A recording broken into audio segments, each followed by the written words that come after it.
Well, I've gotten the latest edition of the Loyalty Stalker, or the monthly Stalker, since I guess they don't do the loyalty system anymore. And this is actually pretty sweet. I, of course, have the older one that they did about 6 years ago, I think it was. And that one's pretty nice too. And that one has, I believe it has 6 laser points and then 2 missile points. So it's got the 2 typical missile points out on the pods. And then it has 2 laser points here and then 2 laser points here. And then a pair of them on the left and right torso. So one here and one here. Actually, I think it's down in the nose. And yeah, it is, I'm pretty sure. And that one came with that crazy paint job, and I'll show you that in a minute.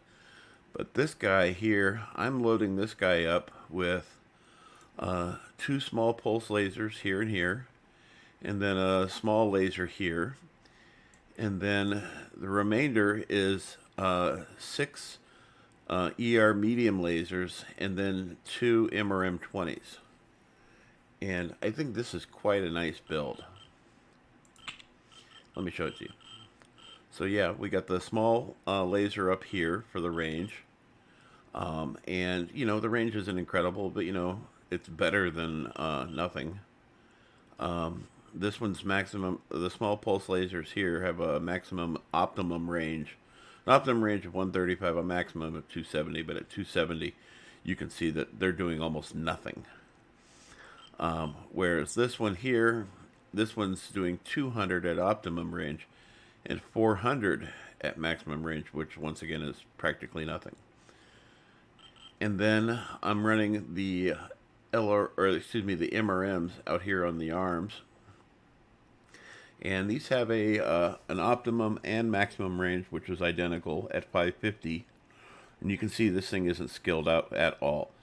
And these are good at point blank range, so that's really nice.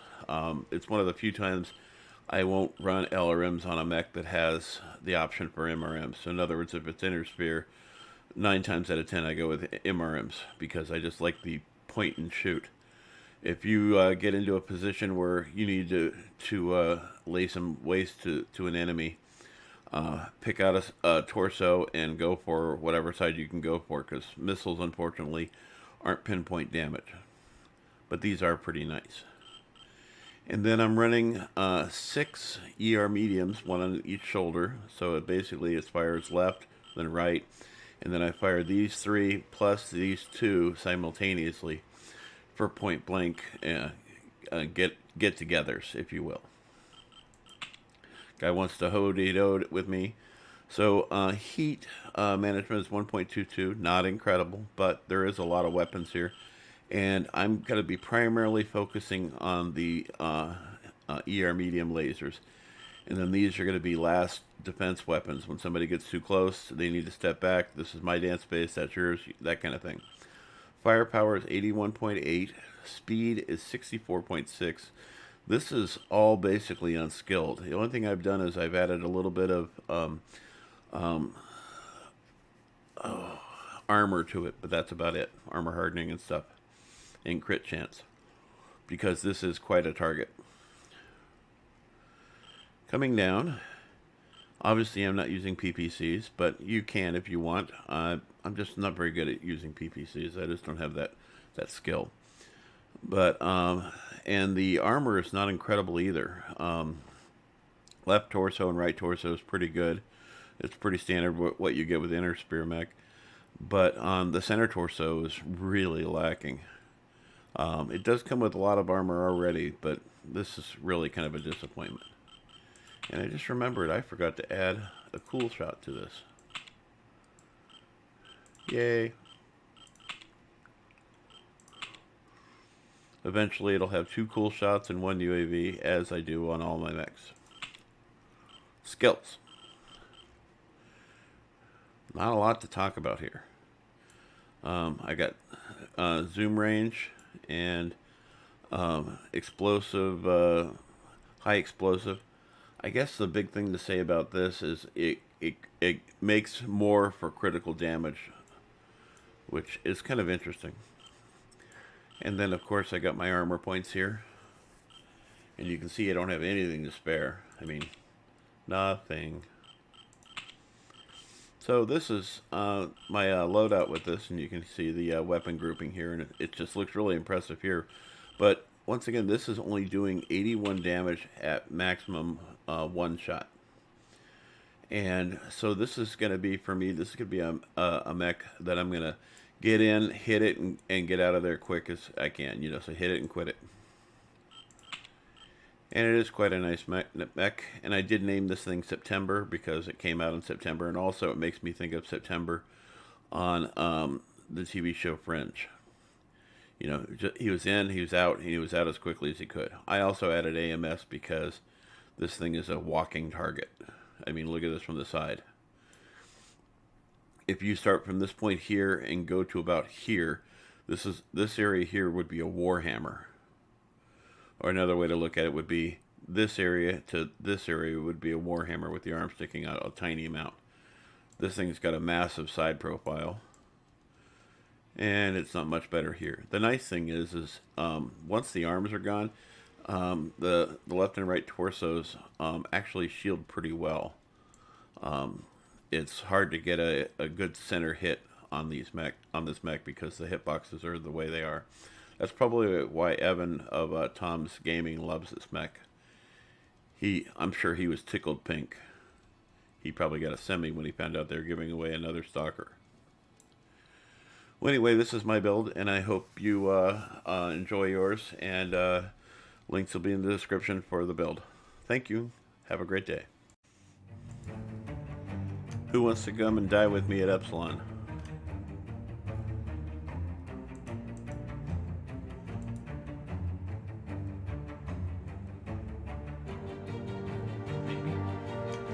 Epsilon is the most contested base on Conquest on this map. I always die there. Almost always.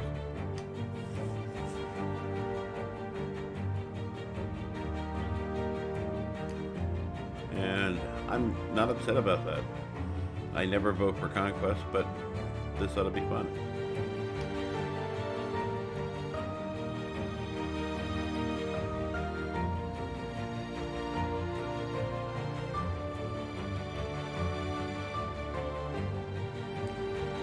Marvelous. In Override, we trust.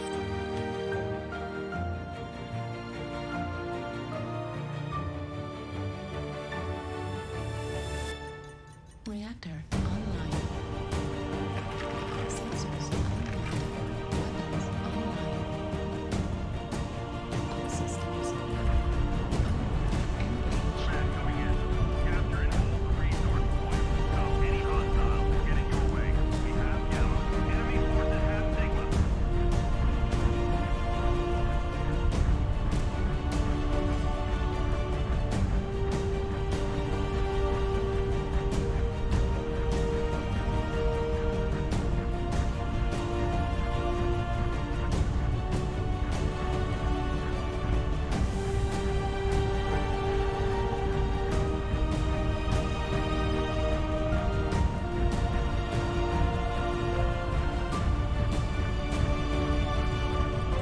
And there's somebody on Epsilon. They take it Epsilon.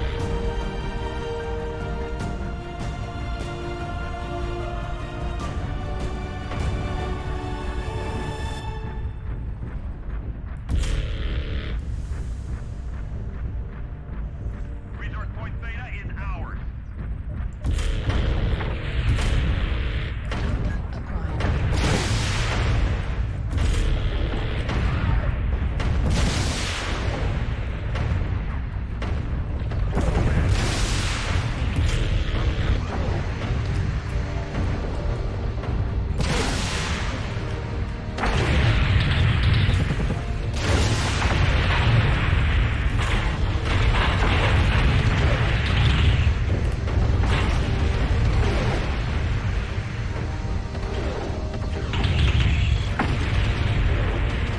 Yep, I'm dead.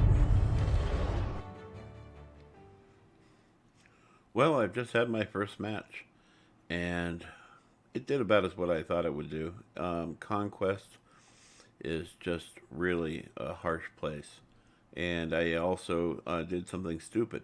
This happens to everybody in gameplay. At least everybody eventually does it at some point or another, or did it in the beginning. I've been playing this a while, but I still do it sometimes, and it's so stupid. Don't be the tip of the spear.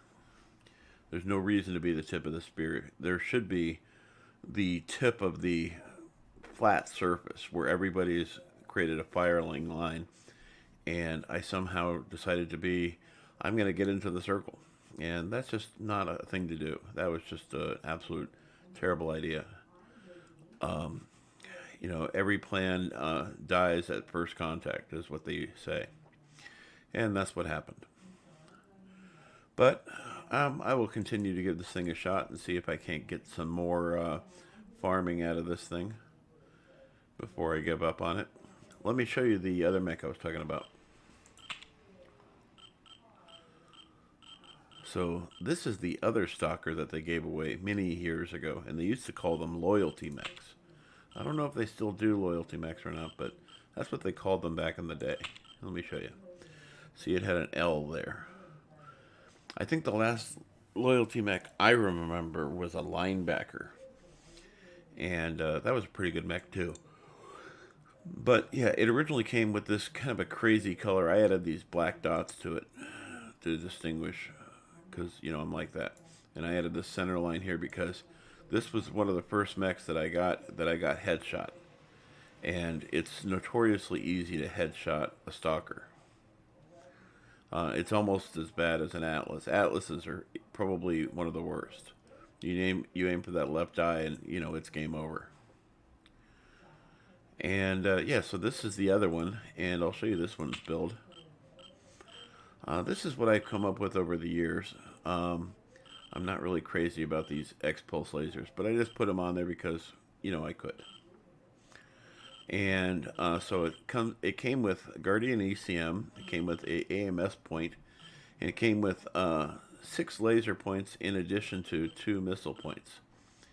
And I went with when the new X-Pulse lasers. I haven't driven this probably in a couple weeks, but I put these X-Pulses on to try them, and I was seriously unimpressed. And I probably never even remember to take them off because I typically use these weapons only in emergency situations. But the rest of the time, you know, I'm striking with these. Another popular build to do with this is to do 6 large lasers. Just 6 large lasers. Not ER large lasers, but just 6 regular large lasers. And I went with the standard heat sinks on both of my stalkers because you can really load up on them. And as you can see, this one has a heat management of 1.33, which is fairly good. Not a lot of damage being output, but it's fairly good. And on the other one, I did the same thing. Went with the standard heat sinks because you can put more of them on there. The double heat sinks take up 3 slots, and those are 3 valuable slots. And I would never be able to maximize the tonnage that this thing has available. So I got a 1.22 out of this. And, you know, I could have gone with like snub nose or light pulse or even ER PPCs, but I don't do very well in those. At any rate, hope to see you on the battlefield.